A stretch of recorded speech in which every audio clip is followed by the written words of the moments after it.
సమస్యలను పరిష్కరించేందుకు గ్రామ సదస్సులను సద్వినియోగం చేసుకోవాలని రైతులకు కొవ్వూరు నియోజకవర్గ శాసనసభ్యులు ముప్పుడి వెంకటేశ్వరరావు సూచించారు. కొవ్వూరు మండలం పసివెదుల గ్రామ పంచాయతీ కార్యాలయం ఆవరణలో నిర్వహించిన రెవెన్యూ సదస్సులో శాసనసభ్యులు పాల్గొని ప్రసంగించారు. ఈ కార్యక్రమంలో రెవెన్యూ అధికారులు, ఎన్డీఏ నాయకులు పాల్గొన్నారు. ప్రపంచ స్థాయి సాంకేతికతను రాష్ట్రానికి తీసుకువచ్చి యువతకు బంగారు భవిష్యత్తు అందించే దిశగా రాష్ట్ర ముఖ్యమంత్రి నారా చంద్రబాబు నాయుడు కృషి చేస్తున్నారని రాష్ట్ర గృహ నిర్మాణ, సమాచార పౌర సంబంధాల శాఖ మంత్రి కొలుసు పార్థసారథి తెలిపారు. నూజివీడు ట్రిపుల్ ఐటీలో శుక్రవారం మెగా జాబ్ మేళను జిల్లా కలెక్టర్ కె వెట్రిసెల్వితో కలిసి పార్థసారథి ప్రారంభించారు. ఈ సందర్భంగా మంత్రి పార్థసారథి మాట్లాడుతూ సీఎం చంద్రబాబు విద్య, ఉద్యోగ, ఉపాధి కల్పనకు అత్యంత ప్రాధాన్యతను ఇస్తున్నారన్నారు. రానున్న 5 సంవత్సరాలలో రాష్ట్రంలోని 20 లక్షల మంది యువతకు ఉద్యోగ అవకాశాలు కల్పిస్తామని, అంతేకాక ప్రతి ఇంటికి ఒక పారిశ్రామికవేత్తను రూపొందించేలా ప్రత్యేక పారిశ్రామిక పాలసీని రూపొందిస్తున్నామన్నారు. అంతేకాక ప్రపంచ స్థాయి సంస్థలు మన రాష్ట్రంలో పరిశ్రమలు నెలకొల్పేలా చర్యలు తీసుకుంటున్నామని, వారికి కావలసిన రంగంలో మన యువతకు నైపుణ్యాభివృద్ధితో శిక్షణ ఇచ్చి ఆయా పరిశ్రమలలో ఉద్యోగ అవకాశాలు కల్పించేలా చర్యలు తీసుకుంటున్నామన్నారు.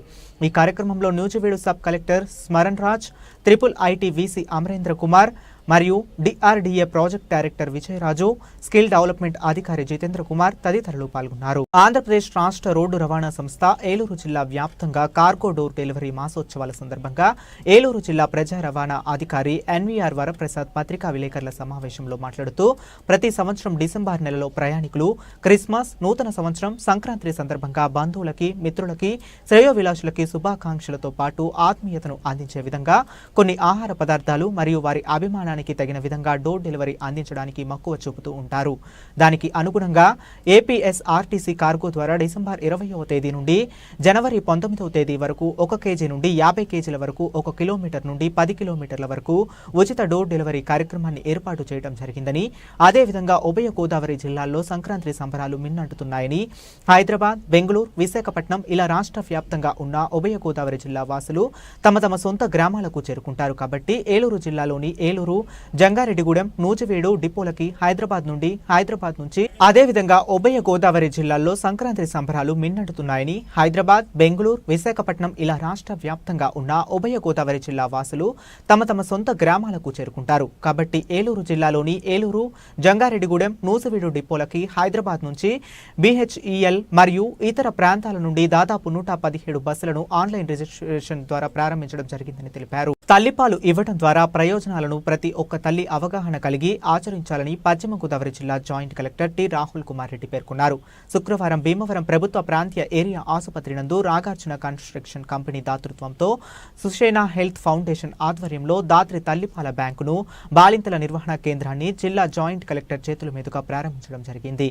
ఈ సందర్భంగా జిల్లా జాయింట్ కలెక్టర్ మాట్లాడుతూ మన భీమవరం నందు తల్లిపాల బ్యాంకును ఏర్పాటు చేసుకోవడం ఎంతో సంతోషించదగిన విషయం అన్నారు. రాష్ట్రంలో మన భీమవరం 2వ తల్లిపాల బ్యాంకును ప్రారంభించడం జరిగిందని, మొదటి తల్లిపాల బ్యాంక్ కాకినాడలో ఏర్పాటు చేయడం జరిగిందన్నారు. వివిధ అధ్యయనాల ప్రకారం బిడ్డ పుట్టిన గంటలోపే తల్లిపాలు ప్రారంభించినట్లయితే నవజాత శిశువులకు ప్రాణాపాయమైన అంటువ్యాధుల నుండి రక్షణ, 6 నెలల కాలము కేవలం తల్లిపాలు ఇవ్వటం వలన సంవత్సరంలోపు పిల్లల మరణాలకు ప్రధాన కారణమైన నీళ్ల విరోచనాలు మరియు శ్వాసకోశ వ్యాధుల నుండి రక్షణ కలుగుతుందన్నారు. ప్రపంచవ్యాప్తంగా 4వ వంతు పిల్లలకు పోషణకు లోనై ఉన్నారని, దీనిలో 40% మంది మన దేశంలోనే ఉన్నారన్నారు. సంవత్సరంలోపు పిల్లల మరణాలకు ముఖ్య కారణాలు ప్రపంచ ఆరోగ్య సంస్థ అంచనా ప్రకారం 53% శ్వాసకోశ వ్యాధులు, 55% నీళ్ల విరోచనాలు జబ్బులకు ప్రధాన కారణం 6 నెలలలోపు పిల్లలకు తల్లిపాలు చక్కగా అందకపోవడమేనన్నారు. ఈ కార్యక్రమంలో మాజీ రాజ్యసభ సభ్యురాలు Thota Seetharamalakshmi, Bhimavaram RTO Praveen Kumar Reddy, DCHS doctor P Suryanarayana, Bhimavaram ప్రభుత్వ ఆసుపత్రి superintendent doctor V Madhavi Kalyani, Nagarjuna construction company limited chairman doctor A Durgaprasad, Susena health foundation director Kashinatha Lakkaraju, సిబ్బంది తదితరులు దీని గురించి అవగాహన క్రియేట్ చేయడము, దాని గురించి ట్రీట్మెంట్ ఇవ్వడం అనేది ఈ యూనిట్ యొక్క ముఖ్య ఉద్దేశం. ఇలాంటి యూనిట్స్ చాలా అరుదుగా ఉంటాయి. కాకినాడలో ఉందని చెప్పారు. ఇప్పుడు భీమవరంలో కూడా, మన ఆంధ్రప్రదేశ్లో 2వ యూనిట్గా భీమవరంలో మొదలు పెట్టుకోవడం మన అందరికీ కూడా చాలా శుభవార్త. దీన్ని ఖచ్చితంగా ప్రజలందరూ కూడా యూటిలైజ్ చేసుకుంటూ, ముఖ్యంగా మన భారతదేశం చూస్తే మన హెల్త్ స్టాటిస్టిక్స్ లో కూడా బ్రెస్ట్ ఫీడింగ్ మీద చాలా అవగాహన తక్కువగా ఉంది. కేవలం 60-65% వరకు మాత్రమే బ్రెస్ట్ ఫీడింగ్ తీసుకోవడం జరుగుతుంది. బ్రెస్ట్ ఫీడింగ్ ఇచ్చిన పిల్లల్లో ఎక్కువగా ఇమ్యూనిటీ పవర్, ఎక్కువగా వాళ్ళకి తెలివితేటలు కూడా బాగా ఉంటాయి. వాళ్ళకి దృఢంగా శారీరక దృఢత్వమే కాకుండా తెలివితేటలు కూడా పెరుగుతాయని చెప్పి నేషనల్ ఫ్యామిలీ హెల్త్ సర్వే నుంచి కానీ ఎన్నో రిపోర్ట్స్ కూడా చెప్తున్నాయి. కానీ మన భారతదేశంలో కొంత అవగాహన లేకపోవడం వల్ల ఇష్యూస్ రావడం జరుగుతుంది. సో ఇలాంటి ఎన్జిఓస్ ముందుకు వచ్చి ఇలాంటి యూనిట్స్, లాక్టేటింగ్ మేనేజ్మెంట్ యూనిట్స్ పెట్టడము, అండ్ దట్టు మన భీమవరం లాంటి టౌన్ లో పెట్టడం చాలా చాలా శుభవార్త అండి. ఇది ఖచ్చితంగా ప్రజలందరూ కూడా యూటిలైజ్ చేసుకుంటూ మన ఏరియా హాస్పిటల్కి వచ్చిన ప్రతి ఒక్కరికి కూడా, ముఖ్యంగా ఇక్కడ మ్యాటర్నిటీ హెల్త్ వార్డులో చూస్తే దాదాపు ఒక 50% of our hospital is entirely ఒక 50 బెడెడ్ ఉంటే ఇక్కడ దాదాపు ఒక 25 నుంచి 30 బెడ్స్ మనము మ్యాటర్నిటీ వారికి అలాట్ చేస్తున్నాము. సో దాంట్లో చూస్తే ముఖ్యంగా ఇక్కడ ఎక్కువ మంది డెలివరీకి వస్తుంటారు. వాళ్ళందరూ కూడా ఈ సర్వీస్ ని యూటిలైజ్ చేసుకొని ఖచ్చితంగా మంచి హెల్తీ ఉన్న బేబీస్ ని డెలివరీ చేసిన తర్వాత 6 months వరకు వాళ్ళు ఎలా హెల్తీగా పెంచాలనే కౌన్సిలింగ్ కూడా ఇక్కడ చేయడం జరుగుతుంది. కాబట్టి అందరూ యూటిలైజ్ చేస్తారు. నీలోఫర్ హాస్పిటల్లో 2016లో ఆంధ్ర, తెలంగాణలో మొట్టమొదటి మిల్క్ బ్యాంక్ ప్రారంభించడం జరిగింది. అక్కడి నుంచి మా తల్లిపాల గురించి, తల్లిపాల కోసం మేము కంటిన్యూస్గా పనిచేస్తున్నాం. అలాగే కాకినాడలో 2021లో మిల్క్ బ్యాంక్ ప్రారంభం జరిగింది. అది ఆంధ్రప్రదేశ్లో ఫస్ట్ మిల్క్ బ్యాంక్. అలాగే భీమవరంలో ఇవాళ ప్రారంభమైన లాక్టేషన్ మేనేజ్మెంట్ యూనిట్ ఆంధ్రప్రదేశ్లో ఫస్ట్ LMU. ఇప్పటి వరకు LMU ఆంధ్రప్రదేశ్లో గవర్నమెంట్ హాస్పిటల్లో ఇదే మొట్టమొదటిది. ఎందుకు ఇది చాలా చాలా ఇంపార్టెంట్ అనేది జాయింట్ కలెక్టర్ గారు చెప్పారు ఇందాకలే. పుట్టిన వెంటనే బిడ్డ C-సెక్షన్ వల్ల లేకపోతే ఏదో కారణం వల్ల యూజువల్గా తల్లి నుంచి దూరం పెట్టి ఒక 2 రోజుల తర్వాత 3 రోజుల తర్వాత ఇవ్వడం జరుగుతుంది. అలా కాకుండా పుట్టిన వెంటనే వితిన్ 1 hour తల్లిపాలు ప్రతి బిడ్డకి అందాలి. ఇది human right of every baby. First 1 hourలో కానీ తల్లిపాలు తాగగలిగితే ముర్రుపాలు ఏవైతే ఉంటాయో కొలెస్ట్రాల్, అందులో కొన్ని కోట్ల ఇమ్యునోగ్లోబులిన్స్, ప్రోటీన్స్ ఉంటాయి. ఆ ఇమ్యునోగ్లోబులిన్స్ వల్ల కోవిడ్ లాంటి డిసీజెస్ కి కూడా రోగ నిరోధక శక్తి తల్లి నుంచి తన బిడ్డకి వెళ్తుంది. రకరకాల డిసీజెస్ తాలూకా రోగ నిరోధక శక్తి ఇందులో నుంచి వెళ్తుంది. అలాగే NEC అంటారు. NEC అంటే నెక్రోటైజింగ్ ఎంటెరోకొలైటిస్. నెక్రోటైజింగ్ ఎంటెరోకొలైటిస్ అనేది చాలా డేంజరస్ డిసీజ్. నవజాత శిశువుల్లో ప్రీటర్మ్ బేబీస్ ఎవరైతే ఉంటారో, అంటే 1500 గ్రాములు, 1000 గ్రాములు, 2000 గ్రాములు పుడుతున్న బేబీస్ ఎవరైతే ఉన్నారో ఆ బేబీస్ తాలూకు పేగులు చాలా చాలా చాలా డెలికేట్ గా ఉంటాయి. బ్యాక్టీరియా అటాక్ చేస్తాయి. అటాక్ చేసిన వెంటనే ఆ బేబీస్ చనిపోయే అవకాశం ఎక్కువ ఉంటుంది. సెప్సిస్ వస్తుంది, నియోనేటల్ సెప్సిస్ అంటారు. అది రాకుండా ఉండాలి అంటే ప్రపంచంలో ఏ డబ్బా పాలు కూడా దానికి సొల్యూషన్ కాదు, ఓన్లీ తల్లిపాలే. తల్లిపాలలో HMO, హ్యూమన్ మిల్క్ ఒలైగోసాకరైడ్ అనే ఒక అద్భుతమైన మాలిక్యూల్ ఉంటుంది. అది తల్లి నుంచి బిడ్డకి తన పాల ద్వారా వస్తుంది, కొలెస్ట్రాల్ ద్వారా వస్తుంది. అది ఒక లేయర్ లా ఫామ్ చేసి ఏ బ్యాక్టీరియా కూడా బిడ్డను అటాక్ చేయకుండా కాపాడుతుంది. భారత రాజ్యాంగ నిర్మాత డాక్టర్ బిఆర్ అంబేద్కర్ను అవమానపరుస్తూ పార్లమెంట్లో అనుచిత వ్యాఖ్యలు చేసిన కేంద్ర హోంమంత్రి అమిత్ షాను కేంద్ర మంత్రి పదవి నుండి తక్షణమే బర్తరఫ్ చేయాలని సిపిఎం పశ్చిమ గోదావరి జిల్లా సమితి కార్యదర్శి కోనాల భీమారావు డిమాండ్ చేశారు. అమిత్ షా అంబేద్కర్ను అవమానపరుస్తూ పార్లమెంట్లో చేసిన వ్యాఖ్యలు నిరసిస్తూ శుక్రవారం ఉండిలో సిపిఐ కార్యకర్తలు నల్ల బ్యాడ్జీలు ధరించి నిరసన తెలిపారు. ఉండిలో అంబేద్కర్ విగ్రహానికి సిపిఐ జిల్లా కార్యదర్శి కోనాల భీమారావు పూలమాలలు వేసి నివాళులు అర్పించి మాట్లాడుతూ భారత రాజ్యాంగం ఆమోదించి 75 ఏళ్లు పూర్తయిన సందర్భంగా రాజ్యాంగంపై పార్లమెంట్లో జరుగుతున్న చర్చలో అంబేద్కర్ పేరును కాంగ్రెస్ నాయకులు పదే పదే జపించడం కన్నా భగవంతుణ్ణి స్మరించి ఉంటే స్వర్గం ప్రాప్తించి ఉండేదని మాట్లాడి అంబేద్కర్ను తీవ్రంగా అవమానపరిచిన అమిత్ షా కేంద్ర మంత్రిగా కొనసాగే నైతిక అర్హత లేదన్నారు. భారత రాజ్యాంగం పట్ల, అంబేద్కర్ పట్ల ప్రధాని మోదీకి ఏమాత్రం గౌరవం ఉన్నా తక్షణమే అమిత్ షాను కేంద్ర మంత్రి పదవి నుండి తొలగించాలని భీమారావు డిమాండ్ చేశారు. ఈ నిరసన కార్యక్రమంలో సిపిఐ రాష్ట్ర సమితి సభ్యులు కలిశెట్టి వెంకట్రావు, జిల్లా కార్యవర్గ సభ్యుడు ఎం సీతారాం ప్రసాద్, జిల్లా సమితి సభ్యులు సనపల శ్రీనివాస్, సిపిఐ నాయకులు తమరాని శ్రీనివాస్, ఉన్నాని అప్పారావు, ఆరపల్లి గంగాధర్ కుమార్, పడాల సత్యనారాయణ తదితరులు నాయకత్వం వహించారు. అంబేద్కర్ అంటూ ఇవాళ పదే పదే కాంగ్రెస్ నాయకులు మాట్లాడుతూ ఉన్నారు. దానికన్నా భగవన్నామ స్మరణ చేస్తుంటే డైరెక్ట్గా స్వర్గంలోకి వెళ్ళుండేవారని ఒక అనుచితంగా అంబేద్కర్ను అవమానపరుస్తూ కేంద్ర హోంమంత్రి సాక్షాత్తు పార్లమెంట్లో మాట్లాడడాన్ని, ఇది రాజ్యాంగ నిర్మాత అంబేద్కర్ను అవమానించడం, ఈ దేశంలో ఉన్నటువంటి కోట్లాది మంది దళిత, గిరిజన, బడుగు, బలహీన వర్గాల, ఆదివాసీ యొక్క ప్రజల యొక్క దేవుడిగా పూజిస్తున్నటువంటి అంబేద్కర్ను అవమానించడం తప్ప మరొకటి కాదు. అంబేద్కర్ పట్ల ఇవాళ బీజేపీకి, ఆర్ఎస్ఎస్కి ఉన్న చులకన భావం ఏదైతే ఉందో దాన్ని అమిత్ షా పార్లమెంట్లో వ్యక్తం చేయడం జరిగింది. అంబేద్కర్ ఈ దేశానికి దశ నిర్దేశించి ఒక గొప్ప రాజ్యాంగాన్ని అందించినటువంటి గొప్ప మేధావి, మానవతావాది అంబేద్కర్. వీళ్ళ రాజ్యాంగ నిర్మాతను అవమానించడం అంటే ఈ దేశాన్ని అవమానించడం. అట్లాంటి వ్యక్తి కేంద్ర మంత్రివర్గంలో కొనసాగడం ఎంత మాత్రం కూడా సహనీయ కాదు. తక్షణమే వీళ్ళ అంబేద్కర్ పట్ల ఏమాత్రం గౌరవం ఉన్నా, ఈ దేశ రాజ్యాంగం పట్ల ఏమాత్రం గౌరవం ఉన్నా ఈ దేశ ప్రధాని నరేంద్ర మోడీ, అమిత్ షా తక్షణమే కేంద్ర మంత్రి పదవి నుంచి బర్తరఫ్ చేయాలని డిమాండ్ చేస్తూ ఉంటాం. వైఎస్ఆర్ కాంగ్రెస్ పార్టీలో కొనసాగిన నాయకులను తెలుగుదేశం పార్టీలో జాయిన్ చేసుకోవడం పట్ల తెలుగుదేశం పార్టీ నాయకులు, కార్యకర్తలు తీవ్ర విమర్శలు వ్యక్తం చేస్తున్నారు. కొవ్వూరు తెలుగుదేశం పార్టీ నియోజకవర్గ కార్యాలయంలో జరిగిన నియోజకవర్గ సమావేశంలో స్వల్ప ఉద్రిక్తత చోటు చేసుకుంది. వైఎస్ఆర్సీపీ మాజీ సలహాదారుడు రాజీవ్ కృష్ణ మరియు కొవ్వూరు నియోజకవర్గ నాయకులు, కార్యకర్తలు ఇటీవలే తెలుగుదేశం పార్టీ కండుగా కప్పుకోవటం, పార్టీ వారిని జాయిన్ చేసుకోవడంతో నియోజకవర్గంలో కొందరి నాయకులకు మింగుడు పడటం లేదు. తెలుగుదేశం పార్టీ అధికారంలోకి రావటానికి రాత్రి పగలు ఎంతో కష్టపడ్డామని, పార్టీ అధికారంలోకి వచ్చిన తరువాత వేరే పార్టీ నుండి వలస వచ్చి అధికారం చెలాయించడం ఏమిటని కొందరు బాహాటంగానే విమర్శలు చేస్తున్నారు. గత 5 సంవత్సరాలలో టీడీపీ నాయకులు, కార్యకర్తలపై ఎన్నో అక్రమ కేసులు పెట్టడంతో ముఖ్య పాత్ర పోషించిన వారిని పార్టీలోకి తీసుకోవటం ఎంతవరకు సమంజసమని నాయకులను నిలదీశారు. శాసనసభ్యులు ముప్పిడి వెంకటేశ్వరరావు, నాయకులు జొన్నలగడ్డ సుబ్బరామయ్య చౌదరి, కంటమని రామకృష్ణ తదితరులు పార్టీ సభ్యులకు నచ్చచెప్పడంతో గొడవ సర్దుమణిగింది.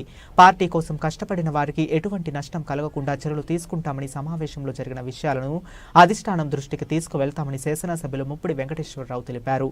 కొవ్వూరు నియోజకవర్గ స్థాయిలో జరిగిన తెలుగుదేశం పార్టీ నియోజకవర్గ సమావేశంలో నాయకులు మద్దిపట్ల శివరామకృష్ణ, నమన పరమేశ్వరరావు, మద్దిపట్ల సురేష్, గేళ్ల సురేష్, నియోజకవర్గ నాయకులు, కార్యకర్తలు పాల్గొన్నారు.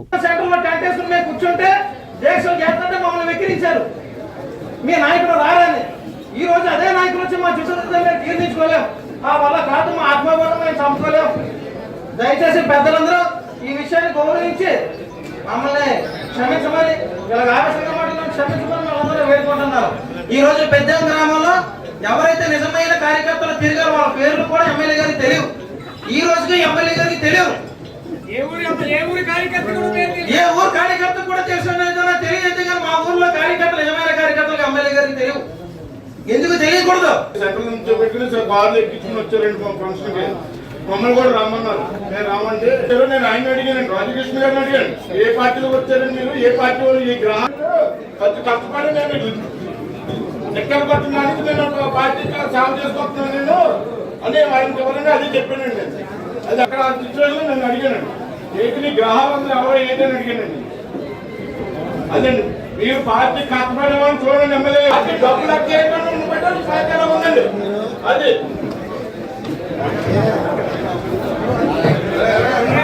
మా నియోజకవర్గం ఎలాగుంది, 2014 నుంచి 19 వరకు ఎలా ఉంది, 19 నుంచి 2024 వరకు వైఎస్ఆర్ గవర్నమెంట్ ఎలా ఉన్నది, ఇప్పుడు పరిస్థితులు మళ్ళీ ఎలా రాంగ్ ట్రాక్ లో తీసుకెళ్తే ఒకే ఒకటి కారణం కొత్తపల్లి శామ్యూల్ జవహర్. ఈ రోజు చెప్తున్నా, ఆ రోజు కూడా వైసీపీతోనే కుమ్మక్కలు పెట్టడం జరిగింది. ఈ రోజు మళ్ళీ అదే వైసీపీ లీడర్లతో కుమ్మక్కై మళ్ళీ నియోజకవర్గాల్లో ఫ్లెక్స్లు పెట్టి మళ్ళీ కొత్త వర్గాన్ని క్రియేట్ చేస్తున్నాడు.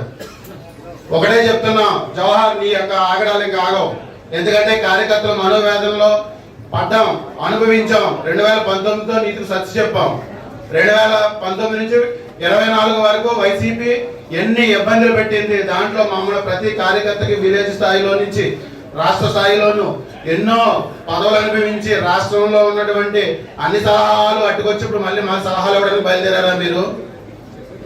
ఎందుకంటే ఈ యొక్క కొవ్వూరు నియోజకవర్గాన్ని ఒక అడుగుదాడలో ఒక ప్రతిభగా ఏ విధమైన ఇబ్బంది లేకుండా అన్నగారు పార్టీ వదిలేసినప్పుడు కూడా అచ్చమావు గారు భుజాల మీద వేసుకుని ప్రతి ఒక్క కార్యకర్త బాధని అర్థం చేసుకుని, రాష్ట్రంలో ఉన్నటువంటి పరిస్థితులను అర్థం చేసుకుని కొవ్వూరు నియోజకవర్గాన్ని ఏకదాటి మీద నడుస్తున్నటువంటి అచ్చబాబు గారికి ఒకటే చెప్పాలి మనం, బాబు గారు మేమందరం మీరంటే ఉంటాం, మీరు కాదని చెప్పి పార్టీలో ఎవరు వచ్చినా మేమందరం సహించాం.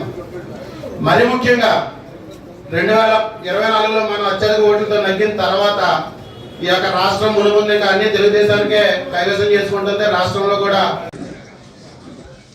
కొవ్వూరు నియోజకవర్గానికి సంబంధించి వివిధ హోదాలో ఉన్నటువంటి నాయకులు కానీ కార్యకర్తలు కానీ ఎదుర్కొంటున్నటువంటి ఇబ్బందులు, వారు పార్టీ కోసం ఏ విధంగా కష్టపడినటువంటి తీరు, గతంలో వైకాపా నుంచి ఎటువంటి ఇబ్బందులు ఎదుర్కొన్నారు, కేసుల రూపంలో కావచ్చు, కొట్లాట రూపంలో కావచ్చు, గ్రామాల్లో ఆదిపోత్య బోరు విషయంలో కావచ్చు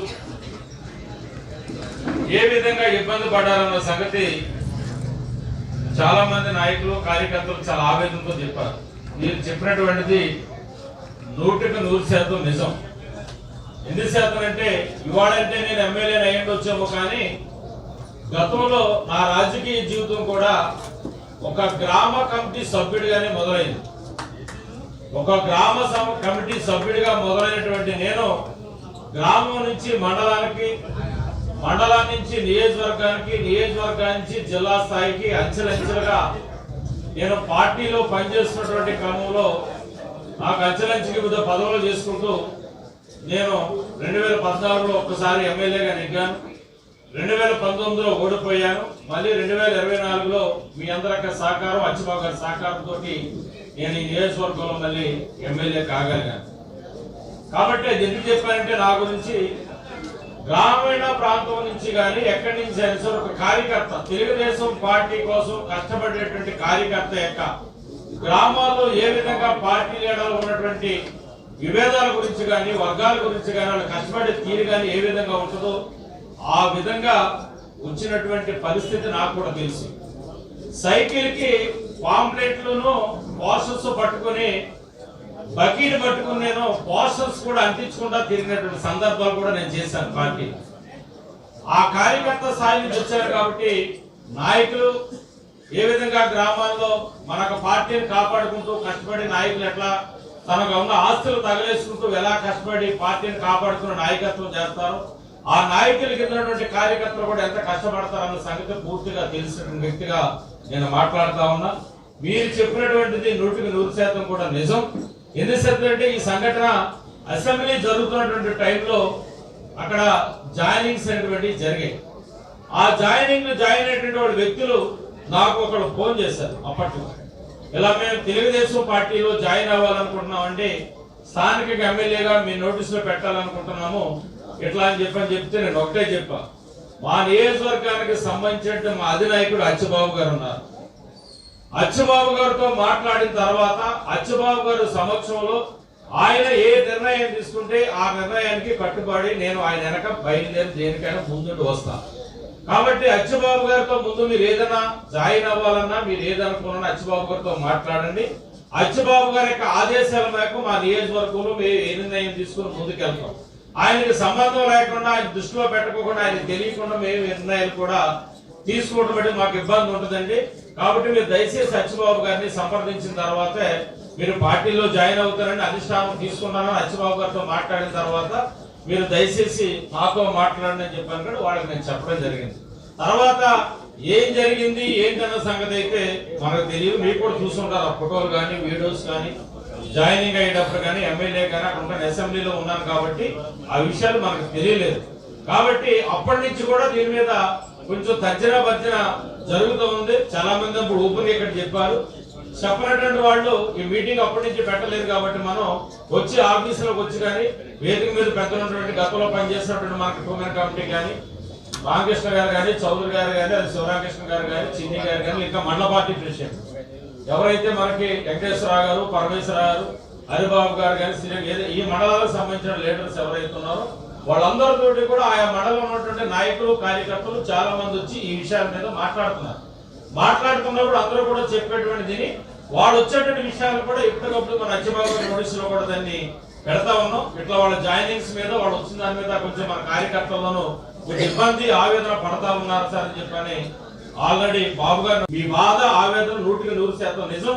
ఏది ఏమైనా ఎవరు జాయిన్ మీరు చెప్పినటువంటి బాధలన్నీ కూడా అచ్చిబాబు గారి సమక్షంలో మీరు చెప్పిన విషయాలన్నీ వింటే మీరు ప్రతి ఒక్కరు చెప్పిన విషయాలన్నీ కూడా అచ్చిబాబు గారు మన నాయకులు ఉన్నారు కాబట్టి ఆయనతో మాట్లాడి ఖచ్చితంగా మీరు చెప్పిన విషయాలు రాష్ట్ర అధ్యక్షుల గారి విషయంలో కానీ, లోకేష్ బాబు గారు కానీ, చంద్రబాబు గారు కానీ, ఇంకా ఎవరన్నా అబ్జర్వర్స్ కానీ మనకుంటే కనుక వాళ్ళకు కూడా ఖచ్చితంగా విషయాలు మీరు చెప్పినటువంటి ఆవేదనలు, బాధలు, మీరు పడ్డ ఇబ్బందులు ఏవైతున్నాయో అవన్నిటిని కూడా ఖచ్చితంగా అధిష్టానం నోటీసులో పెడతాం. అచ్చిబాబు గారి సమక్షం అవసరం అచ్చిబాబు గారిని కూడా తీసుకుని మరి వెళ్ళి నేను వాళ్ళతో మాట్లాడతానని చెప్పని కూడా మీకు నేను తెలియజేసుకుంటూ, రెండోది ఇంకోటి ఏంటంటే దయచేసి ఎవరో కూడా మీరు అధైర్య పడద్దు, అపోహ పడద్దు. ఏ గ్రామంలో ఏ నిర్ణయం తీసుకున్నా పూర్వం నుంచి తెలుగుదేశం పార్టీకి కష్టపడిన నాయకులు కానీ కార్యకర్తలు ఎవరైతే ఉన్నారో వాళ్ళకి ఇబ్బంది కలిగే విధంగా కానీ వాళ్ళు మనోభావాలు దెబ్బతినే విధంగా కానీ వాళ్ళకి ఎక్కడా కూడా మీ యొక్క పార్టీ కోసం కష్టపడే నాయకులకి మీకు ఎక్కడ కూడా 1% కూడా మీకు అన్యాయం కానీ కూడా కానీ జరగదు. వెంబడి కాదని ఎవరినో తీసుకొచ్చి పెద్దపేట వేసి కూర్చోబెడతారు. మనకేదో అన్యాయం జరుగుతుందని చెప్పిన నిజమైన కార్యకర్తల నాయకులుగా మీరు బాధపడే ఆవేదన వాస్తవే, కానీ అటువంటిది ఎక్కడ కూడా జరగదని చెప్పని ఈ సభాముఖంగా మీ అందరూ కూడా నేను మాటిస్తా ఉన్నా. ఏ నిర్ణయం తీసుకున్నా ఇప్పటికే నా ఫస్ట్ నుంచి కూడా నాకు ఒక అలవాటు ఉంది. ఏ గ్రామానికి సంబంధించినటువంటి ఏ నిర్ణయం తీసుకున్నా ఆ గ్రామంలో ఉన్నటువంటి నాయకులతోటి కార్యకర్తలతోటి మాట్లాడిన తర్వాత మీ అందరి అభిప్రాయం మేరకే నిర్ణయం తీసుకున్నటువంటి ఆనవాయితీ సాంప్రదాయం నేను గతం నుంచి పాటించాను, ఇప్పుడు కూడా పాటిస్తా. ఇంతవరకు ఎవరిని కొత్తగా జాయిన్ అయినటువంటి వాళ్ళు కానీ లేదా ఇవి ఇప్పటి వరకు ఉన్న అప్డేట్స్. మరి